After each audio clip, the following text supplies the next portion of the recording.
done till democracy enhances the dignity of citizens.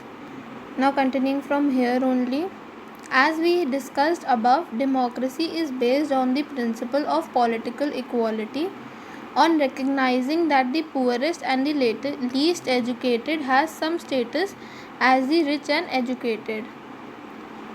People are not subjects of a ruler, they are the rulers of themselves. मतलब हम लोग अपने खुद के rulers हैं, कोई और हमारा रूलर नहीं है जो हमारे स्टेटस को जो हमें रूल कर सके.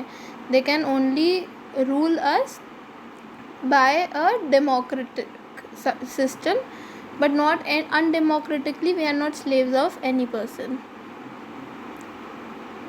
Even when they make mistakes, they are responsible for their conduct. जब हम लोग अपने मिस्टेक्स बनाते हैं तब we are responsible for our mistakes. जब कोई रूलर अपनी मिस्टेक करता है तो they are responsible for their mistakes. Finally, democracy is better than other forms of government because it allows us to correct its own mistakes. अब democracy जब कोई गलती करती है तो उसके पास वो है कि वो अपने आप को बेटर कर सकती है, करेक्ट कर सकती है, अपनी गलतियों को सही कर सकती है. As we saw above, there is no guarantee that mistakes cannot be made in a democracy. No form of government can guarantee that. कोई भी form of government ये guarantee नहीं कर सकती है कि वो mistake नहीं करेगी. The advantage in a democracy is that such mistakes cannot be hidden for long. अब एडवांटेज क्या है डेमोक्रेसी में कि जो मिस्टेक्स हैं वो ज़्यादा देर तक छुपी नहीं रह सकती हैं. There is space for public discussion on these mistakes and there is room for correction. Public discussion भी है और रूम फॉर करेक्शन भी है. The rulers have to change their decisions और the rulers can be changed. अब या तो rulers को अपना डिसीजन चेंज करना पड़ेगा या रूलर्स खुद चेंज हो जाएंगे because of the power invested in us. This cannot happen in a non-democratic government. क्या अब non-democratic government में हो सकता था? No. Dictatorship में हो सकता है? No. Monarchy में हो सकता है? No. So this can only happen in a democratic system. Let us sum it up. Democracy cannot get us everything and it is not the solution to all problems. Democracy सब कुछ नहीं ला सकती है, ना ही सारी प्रॉब्लम्स का solution है, but it is clearly better than any alternative we know. किसी भी ऑल्टरनेटिव से तो सबसे अच्छी ही है democracy. Why it offers a better chance for a good decision. It is likely to respect people's own wishes and allows different kinds of people to live together. वो सबकी विशेज़ को रिस्पेक्ट करती है, अलाउ करती है कि different kinds of people साथ में रह सके. Even when it fails to do some of these things it allows a way of correcting its mistakes. वो क्या अलाउ करती है कि वो उसमें अमेंडमेंट्स करे जा सके, उसको करेक्ट करा जा सके. And offers more dignity to all citizens, और सिटीजन्स को डिग्निटी प्रोवाइड करती है. This is why democracy is considered the best form of government. Now we are done till here.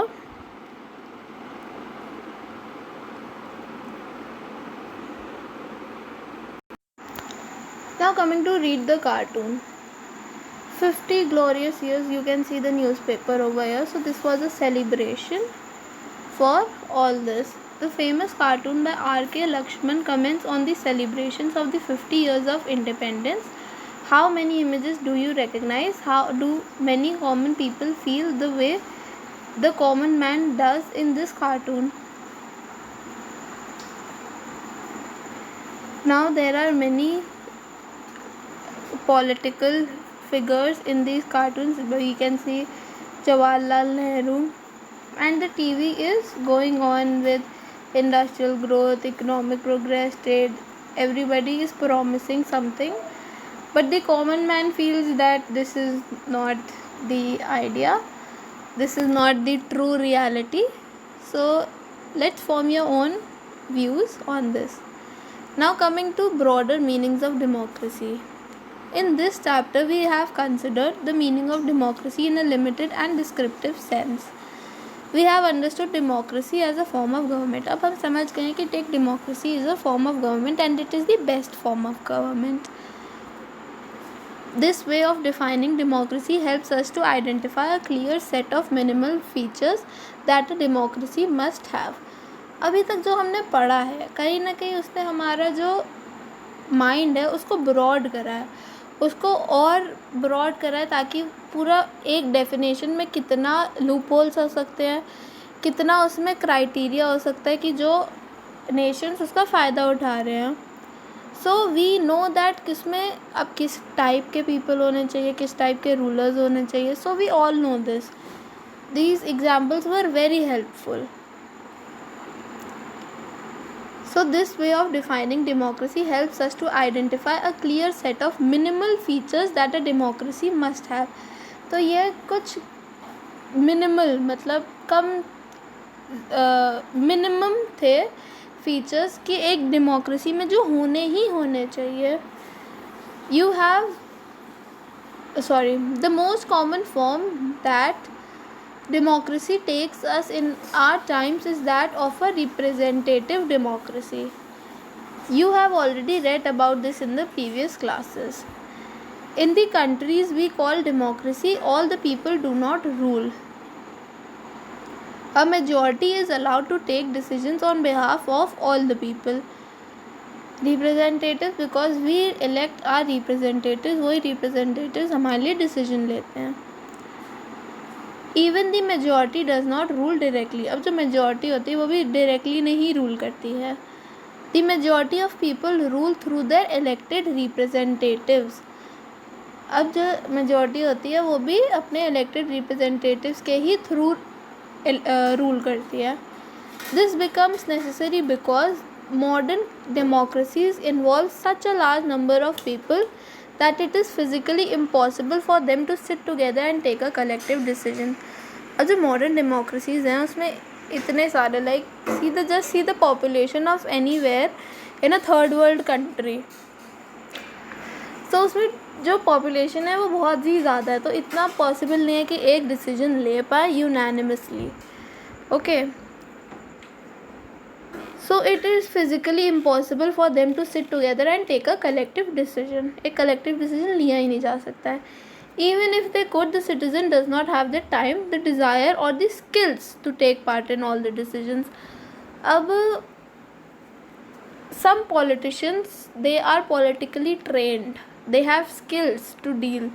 You need special skills कि आप जब कोई decision या profession लेते हो. So the normal citizen, first of all, he does not have the time. क्या हर के पास desire होती है?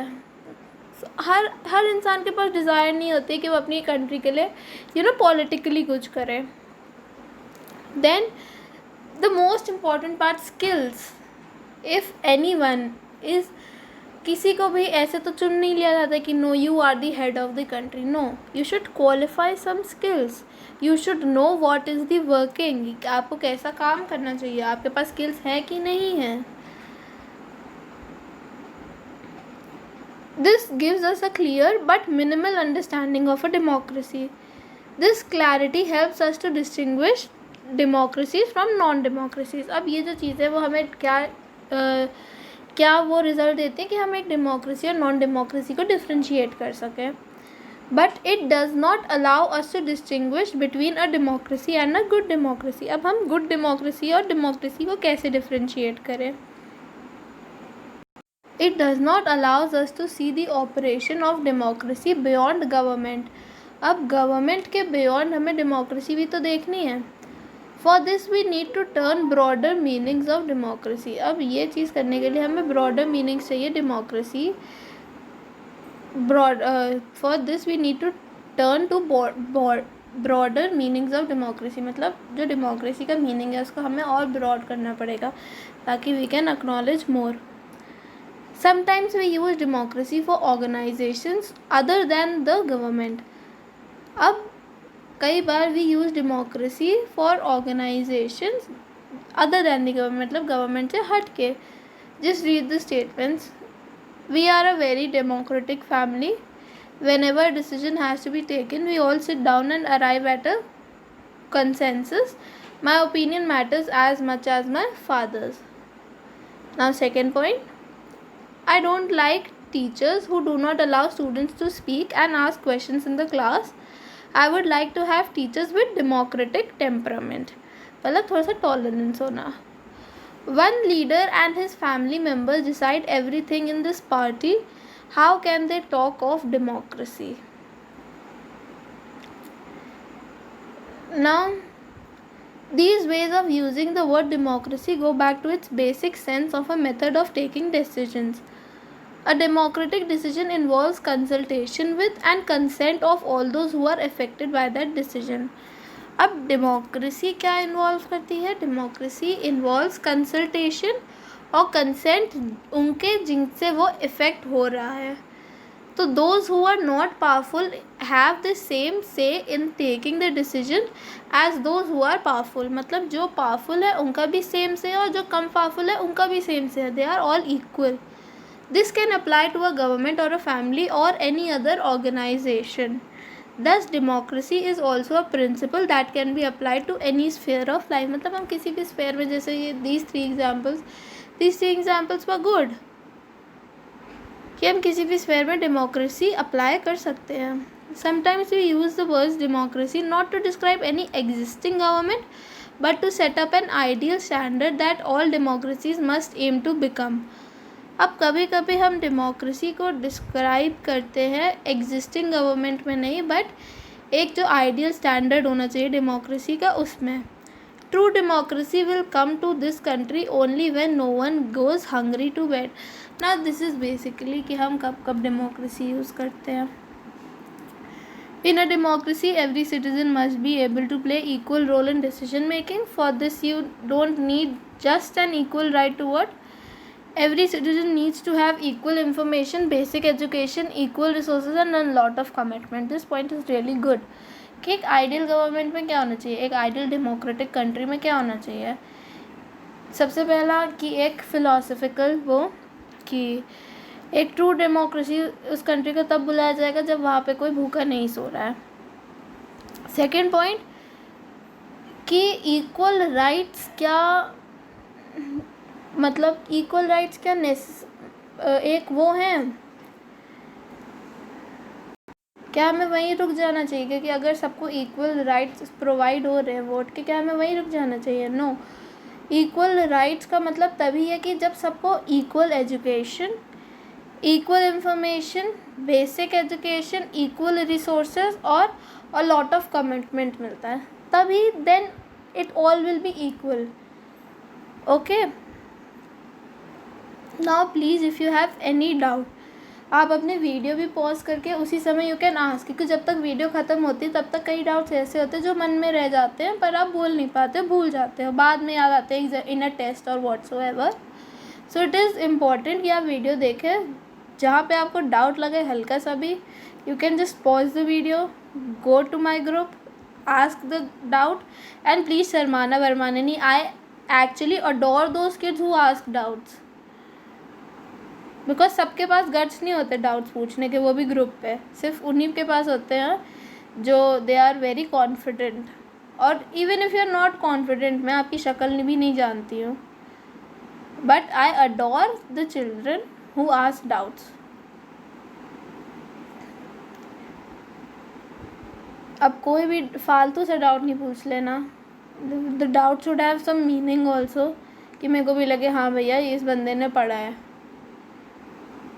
If we take these ideals seriously, then no country in the world is a democracy. अब अगर हम इन आइडियल्स को जो अभी हमने डिस्कस करें कि no one goes to hungry, इन जो कोई भूखा नहीं सोता है और सबके पास equal rights, equal education, equal resources हैं, ऐसे तो कोई भी कंट्री नहीं है. ऐसी there is no country in the world. तो ऐसी तो कोई ट्रू डेमोक्रेसी एग्जिस्ट ही नहीं करती है. Yet an understanding of democracy as an ideal reminds us of why we value democracy. अब ये एक आइडियल होना चाहिए, because that will only strive us to go to from better to best. So एक ideal होना ज़रूरी होता है, बिकॉज हमें तभी पता होता है वो सही है और उसकी वैल्यू भी बनी रहती है. It enables us to indulge an existing democracy and identify its weakness. या अब हम उसको जज कर सकते हैं, आइडेंटिफाई कर सकते हैं उसकी वीकनेसेस को, और तभी तो हम उसको इम्प्रूव कर पाएंगे. It helps us to distinguish between minimal democracy and a good democracy. Minimal मतलब बहुत कम democracy, and a good democracy. अब कैसे हम सेपरेट कर पाएंगे? By comparing to what? To the ideal government, to ideal democratic government. In this book, we do not deal much with the expanded notion of democracy. Our focus is here with some core institutional features of democracy as a form of government. तो अब इस book में हम ज़्यादा expand नहीं करते कि what is government.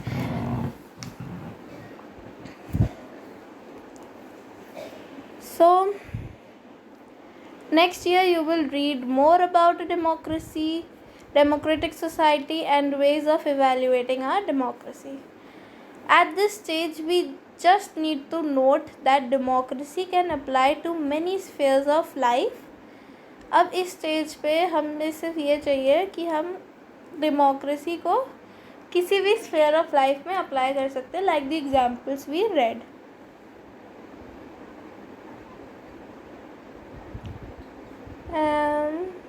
There can be various forms of taking decisions in a democratic manner.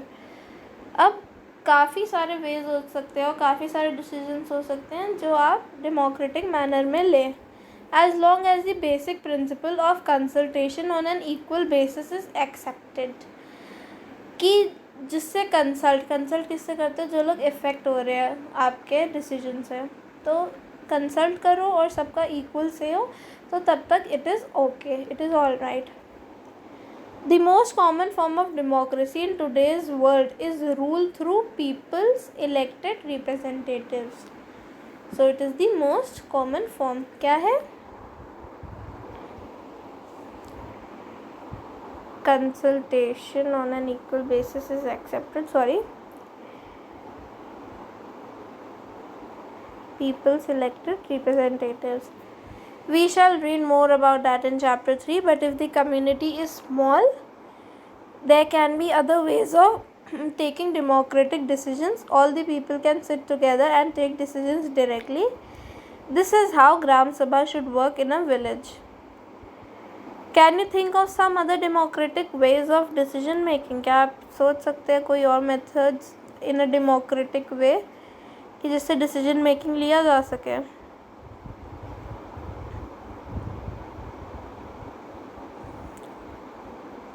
Now this also means that no country is a perfect democracy. The features of a democracy that we discussed in this chapter provide only the minimal conditions of a democracy.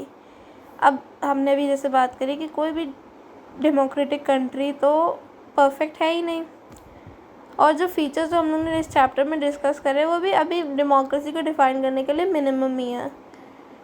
So that does not make it an ideal democracy. Every democracy has to try to realize the ideals of a democratic decision making. अब हर democratic country को ये realise करना चाहिए कि जो ideals हैं एक democracy के उनको वो फुलफ़िल कर सके. This can not be achieved once and for all. अब आप इसको अगर एक बार अचीव कर भी लो तो ये ख़त्म नहीं हो जाती. You have to go on and on and on. This requires a constant effort to save and strengthen democratic forms of decision making. अभी constant efforts require करता है कि हर उस चीज़ को सेव करा जा सके और एक constant वो बन सके, because you cannot go up and then go down. So अगर आप ऊपर जाते जा रहे हो तो you have to go up, you have to strive for the highest. और ये एक बार में नहीं होगा. You have to try and try and try and try.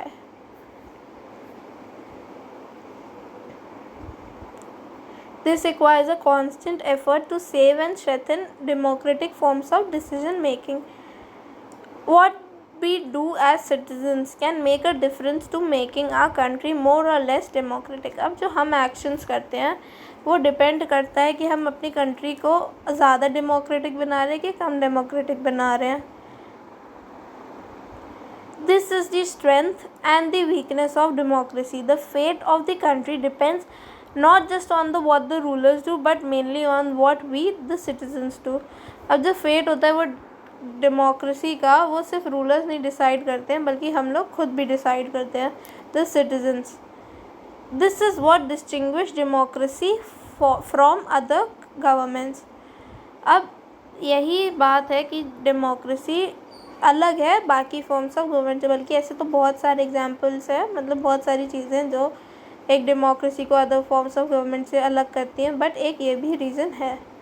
Other forms of government like monarchy, dictatorship or one-party rule do not require all citizens to take part in politics. In fact, most non-democratic governments would like citizens not to take part in politics. अब जो जितनी भी non democratic governments हैं उनको वो तो चाहती है कि जो सिटीजन्स है वो पॉलिटिक्स में पार्ट ना लें, क्योंकि वो उतना ही अपोज करेंगे, वो अपने व्यूज़ लाएंगे और वो सिर्फ अपना राज चाहते हैं। बल्कि बस जो डेमोक्रेटिक है वो चाहती है कि सारे पीपल पॉलिटिक्स में पार्ट लें। But democracy depends on active political participation by all the citizens. This is why a study of democracy must focus on democratic politics. अब जो डेमोक्रेसी है वो एक्टिव पॉलिटिकल पार्टिसिपेशन पे ही डिपेंड करती है, और इसीलिए study of democracy must focus on democratic politics. अब जो डेमोक्रेटिक पॉलिटिक्स है उस पर भी फोकस करना चाहिए लोगों को। Okay, now you have to do questions 1, 3, 5, 7. This is your homework, and 9th also. This is your homework. I will give this only in the worksheet. You have to do 1, 3, all the odd. Okay? और video देख के ही करना, ऐसे ना करना।